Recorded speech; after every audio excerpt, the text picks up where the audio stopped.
A lot of people are still confused about what happened to Episode 8 from Season 1 of Helluva, as well as the many theories surrounding why it was delayed, which I believe may have to do with Angel appearing in the episode. Hit that subscribe button so you don't miss it when we talk about more Helluva news like this, and if you really want to get the news early, come hang out in my Has-Been Lore Discord server, where we talk about the show every day. Links are as always in the pinned comment down below. Now, Episode 7 was released as part 1 of a 2-part finale, with Episode 8 meant to come out just a few months later. The previews for this episode showed it taking place largely in the Gluttony Ring at a Hellhound party. After many months of delays, Episode 8 was skipped entirely, and instead, Season 2, Episode 1 was released.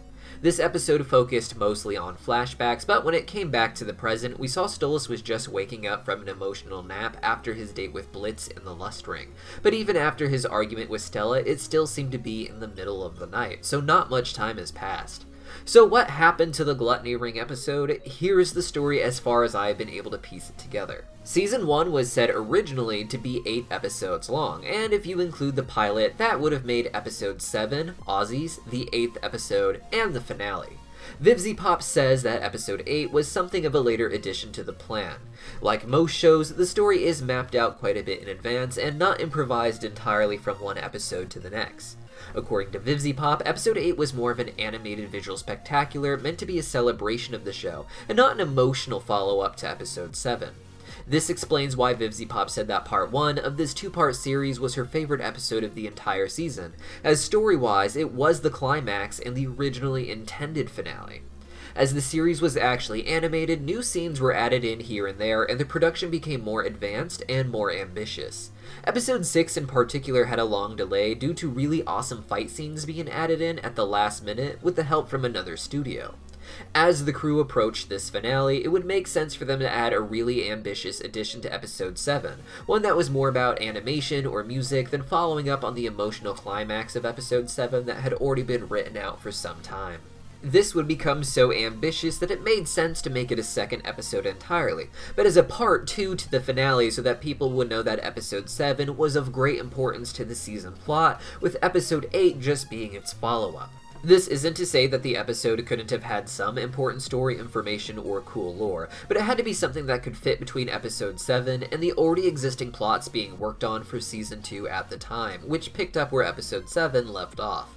This would mean that even though we see Blitz going to the Hellhound party in the Gluttony Ring, the episode would still need to end in the middle of the night that Episode 7 left off at, with the Soul story in Season 2 happening simultaneously or being a follow-up. According to VivziePop, this episode had to be skipped entirely for the time being due to some copyright issues that we're going to be breaking down towards the end of this video.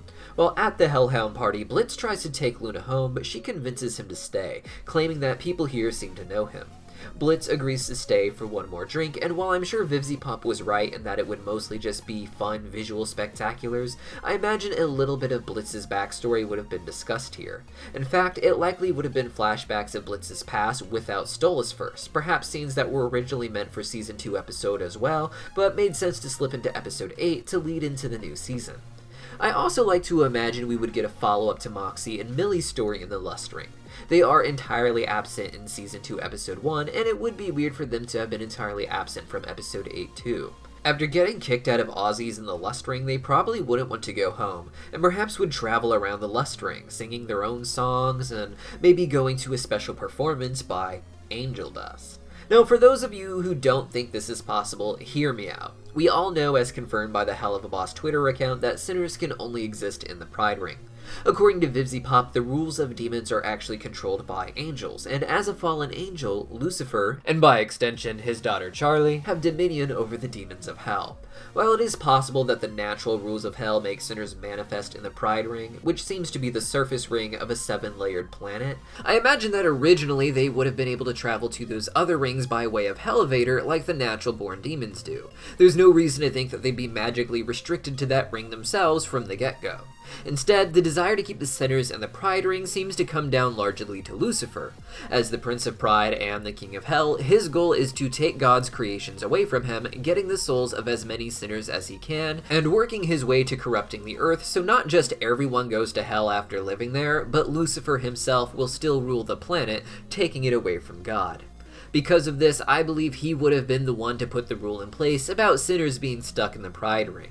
In the show, this rule largely exists to allow Helluva Boss to explore other rings of hell, while Hazbin Hotel focuses more on the Pride Ring and the hierarchy of the overlords within it, ruling over the sinners. But for an animated celebration like this special episode 8 of Helluva Boss, it makes sense that they may want a character like Angel to show up in the Lust Ring, if someone like Charlie were able to grant them special access, something she can do as a fallen angel herself, or rather, the child of one. This would explain why there are posters for Angel up in the Lust Ring in episode 7.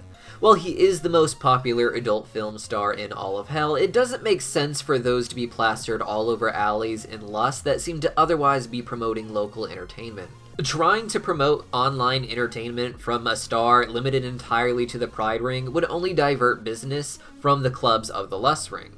All of this to say, these posters have me thinking that Angel could be performing that very night in the Lust Ring, and this was setting up the reveal in episode 8 when Angel might appear on stage, perhaps performing at a different club that Moxie and Millie settled on. This would be a bit out of character for Charlie to do, and the only reason I'm really starting to talk about this theory at all is because of the copyright issues surrounding episode 8's delay. Angel is a character that VivziePop created, of course, but Hazbin Hotel's rights are currently mixed up with A24, and perhaps a streaming service or television channel if they have found distribution, which seems to be the case. Helluva Boss is independently produced on the other hand, so it is something she owns the entire rights to. While crossovers are possible, it has been indicated in the past that it might be hard because of the rights of Hazbin as it works its way onto TV. It may be possible that Angel in the Lust Ring seemed like a safe choice at the time they started working on the idea, but by the time they were ready to release it, had been told that the Hazbin Hotel characters needed to be restricted to their own show. It would be an unfortunate twist to have her own characters taken away from her like this. Other theories out there include there being copyrighted music used, particularly Dai Young by Kesha, which most fans remember to be the song from VivziePop's Zoophobia music video. While some people say this sounds unrealistic that they would use a copyrighted song, Helluva Boss has often been demonetized online because of its mature content, and as such, much of the money that comes in is from Patreon and merch sales. If this episode was already seen as not being advertiser friendly, they may have thought it best to not run ads on any of it at all, and perhaps use the Dai Young song in a way that seemingly would not be for profit, the same way that the Zoophobia music video had in the past. Despite this, it's still not technically fair use, even if a lot of channels get away with this sort of thing in various ways, such as covers, and it would explain why the Zoophobia music video was also unlisted around the time of the copyright controversy being discussed. There are other possibilities out there still, so no one really knows, but VivziePop has said we will see the special at some point. Maybe they will have gotten the rights to whatever they needed, perhaps they will have reanimated any scenes that they had to scrap, or maybe they'll just remove those parts entirely and release the remaining special as is. Who knows? Let me know your thoughts in the comments down below. Hit that subscribe button to see more videos like this one, and consider clicking the join button to get early access to our videos. We already got a few videos up early, such as breakdowns on whether or not Alistair is working for Lucifer in Hazbin Hotel. See you guys next time.